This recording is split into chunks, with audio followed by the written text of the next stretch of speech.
The third quarter seems like it's been an issue. In the last four games, y'all have been outscored 61-7 in the third quarter. What's the common theme there? Why has it gotten away from you after halftime? I mean, that's one of our maximums, man. We got to keep it there for 60 minutes. We got to learn how to strain, and we got to play hard, and we got to ultimately play a whole game. We haven't played a whole game, and that's ultimately what we got to go to work this week to make sure we play a whole game next week.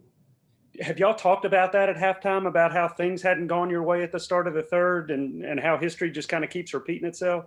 Yeah, we definitely talked about it. We just got to keep working. That's all it is. The formula is in the hard work, working in practice, making sure we're straining in practice, so when we get to the game, it's easy. Eric, how would you describe the mood of the team right now? I would say everybody's, of course, you don't want to lose, but I think everybody's in good spirits. Everyone knows that we got to get back to work tomorrow, and we got to focus on the next game ahead. This game is over with. We got to put that one behind, and we got to focus on what's ahead of us. Okay, we'll have Jimmy Himes and Gustavo.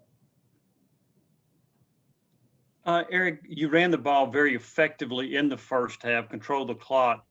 Why did that not carry over to the second half? Like I said, we got to make sure we play 60 minutes, and that's kind of on my part. I got to make big plays. The whole game can't just make them in the first half. Got to make them in the second half as well.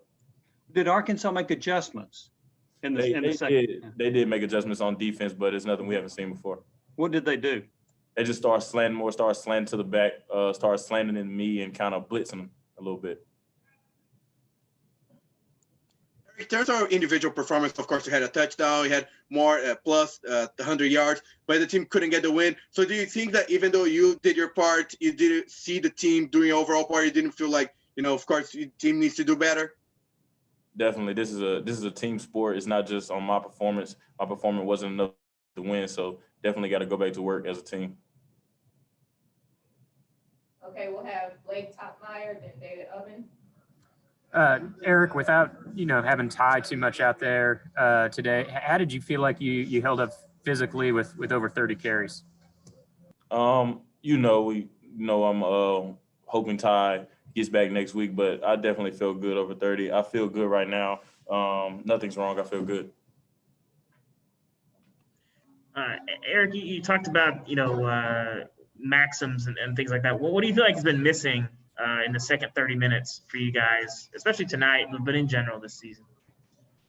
We just got to learn how to strain. That's the key to it. We got to learn how to strain, and we got to do that in practice. It starts tomorrow. It doesn't start on Saturday. We can't turn on the switch on Saturday. We got to turn it on tomorrow, on Sunday, on Monday, Tuesday, Wednesday, all the way to Saturday.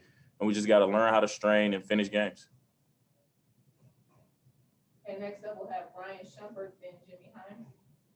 Hey, Eric, I think the offense only had about 4 plays over 10 yards tonight. Just how hard is it to get points when you're struggling to create really any chunk plays? Mm-hmm. That is difficult, but, I put that on myself. I got to make big plays on the offensive side of the ball, but I believe we get back to work, get back to executing the right way and playing at a high level. We're still a great team. Eric, Jerry Garantano goes out with an injury early in that second half. You rotated a couple of quarterbacks. Did that throw the offense out of sync?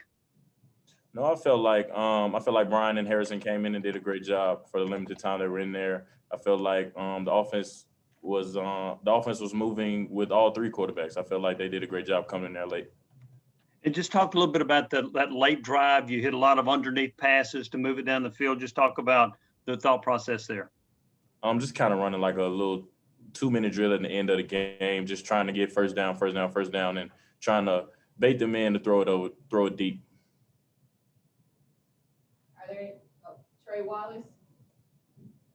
Hey, Eric, what were you guys trying to relate to Brian Maurer when he entered the game? What was the message to him? And also Harrison Bailey as well when he did come in towards the end.